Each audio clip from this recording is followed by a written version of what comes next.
আসসালামু আলাইকুম। তো আজকে শুরু করলাম নতুন আরও দুইটি রান্না নিয়ে।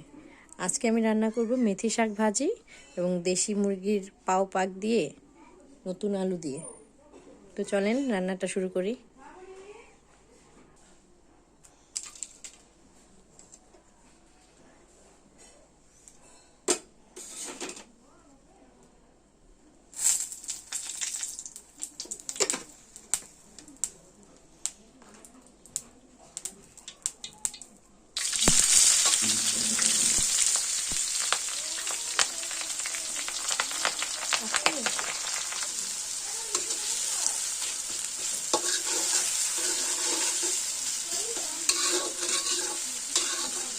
পেঁয়াজ আর রসুনটা যখন নরম হয়ে যাবে তখন আমি শাকটা দিয়ে দিই।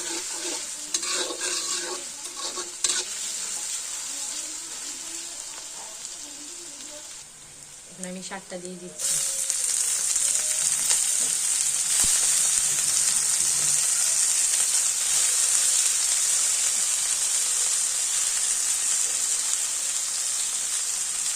এই শাকের সাথে পেঁয়াজ ফুলও দিতে হয়, তো এখন তো পেঁয়াজ ফুল এখন ওঠে নাই।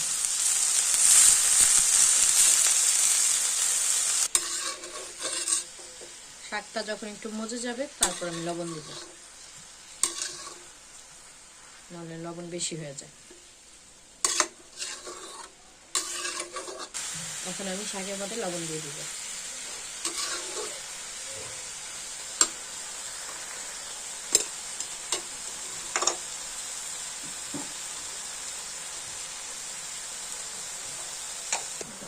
এখন আমি এই কাঠিটা দিয়ে শাকটাকে এভাবে এভাবে করে দিব।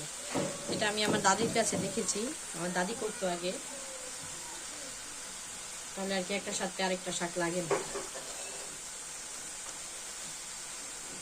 আর শাকটা আমি এখন আর ঢাকা দিব না, ঢাকলেই সবুজ ভাবটা চলে যাবে। শাকটা আমি কাঁচা কাঁচা রাখবো।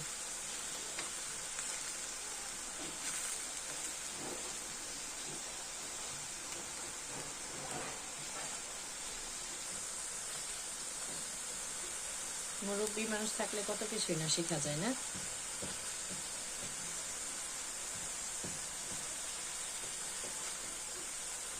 শাকটা থেকে পানি উঠেছে, এই পানিতেই শাকটা সিদ্ধ হয়ে যাবে। জালটা কমিয়ে দিব।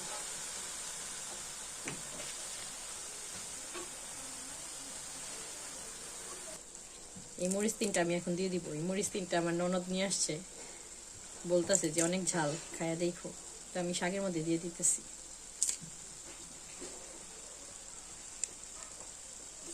শাকটার পানি শুকায় আস্তে আস্তে আস্তে আস্তে।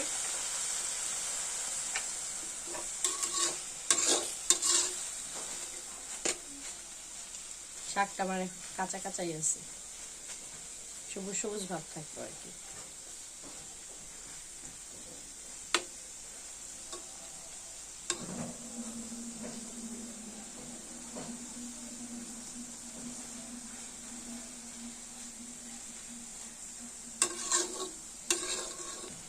আমার ছোট ননদকে অশেষ ধন্যবাদ ঝাল মরিচ এনে দেওয়ার জন্য, কারণ আমি অনেক ঝাল প্রিয়। তো ভিডিওর মাধ্যমে আমি রাইসাকে জানাই অনেক অনেক ধন্যবাদ মরিচ দেওয়ার জন্য। এই তো আমার শাক রান্না কমপ্লিট। আমি শাকটাকে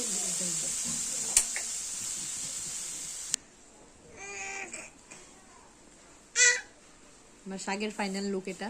এটা আমি শসা দিয়ে খাবো। শীতের নতুন আলু দিয়ে মুরগির গিলা কলিজি রান্না করবো।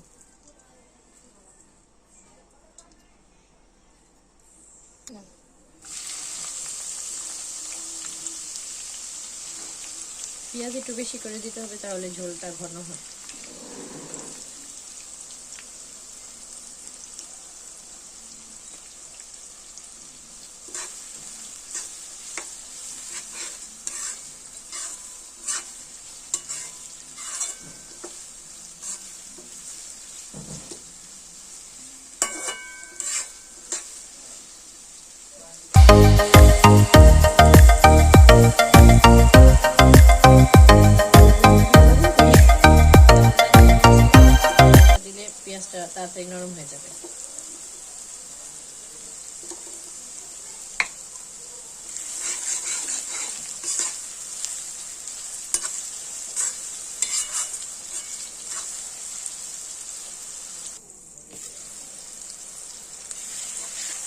পেঁয়াজটা আমার নরম হয়ে আসছে।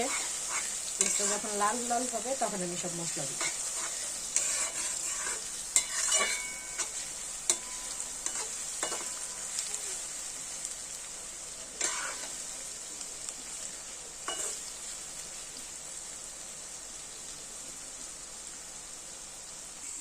পেঁয়াজটা আমার বেরেস্তার মতো হয়ে গেছে। তো এখন আমি সব মশলা দিব। এখন আমি দিয়ে দিচ্ছি আদা রসুন।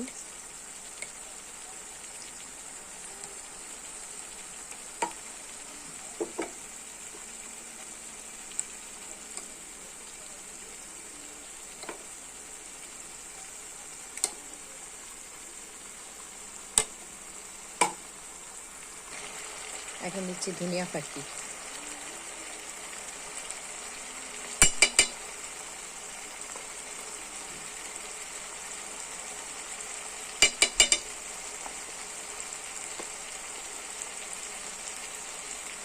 এবং অনেক বেশি করে মরিচ ফাঁকি।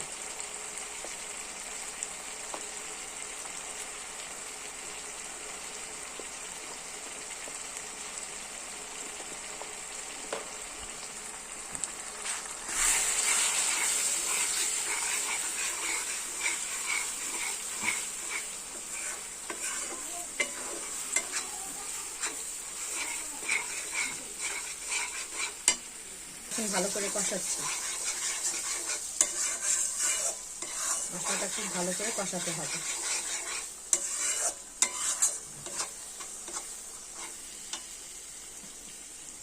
তো এখন দিয়ে দিচ্ছি আমি গরম মশলা বাটা, কাঁচা বাটা, জিরা, দারচিনি, এলাচ এবং লবঙ্গ।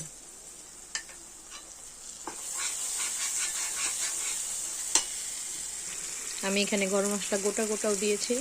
তো আমি দেখি মাঠপাড়ায় যে সবাই বাটা দেয়, কাঁচা বাটা দেয় গোস্তর মধ্যে, গিলা কলিজির মধ্যে, আমি একটু বেটে দিলাম। তো মশলাটা কষানো হয়ে গেছে। আমি এখন গিলা কলিজিগুলো দিয়ে দিয়েছি, পাও, গিলা কলিজি, গলা। আমি এখানে কলিজিগুলো সিদ্ধ করে নিয়েছি, নাহলে তরকারির কালারটা কালো কালো আসে, দেখতে সুন্দর লাগে না।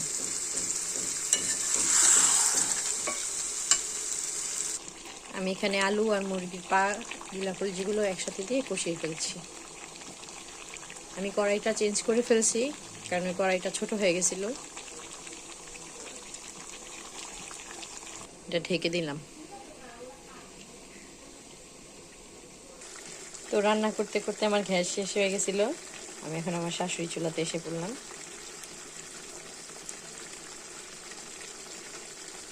তো এটাকে এখন কষাচ্ছি। কষানো হয়ে গেলে আমি একটু পানি দিয়ে দিব নরম হওয়ার জন্য।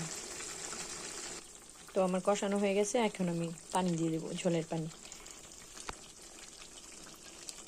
দেশি মুরগির পা তো একটু শক্ত, জন্য একটু সময় লাগবে।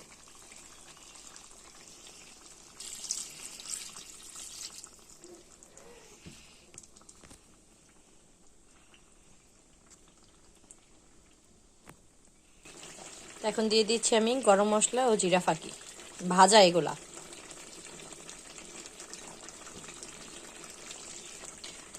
আমার তরকারিটা অলমোস্ট ডান। তো এখন এটা আমি নামিয়ে ফেলবো। তো একটু মাখা মাখা ঝোল থাকবে, ঠান্ডা হয়ে গেলে এমনি শুকিয়ে যাবে। তো আমার ভিডিওটা যদি ভালো লেগে থাকে, একটা ছোট্ট একটা লাইক দিয়ে দিবেন, আর পাশে থাকা বেল বাটনটা ক্লিক করে দেবেন, আর অনেক অনেক শেয়ার করবেন। তো আজকের মতো এখানেই বিদায় নিচ্ছি। আবার দেখা হবে অন্য একদিন অন্য এক রকম রান্না নিয়ে। আল্লাহ হাফেজ।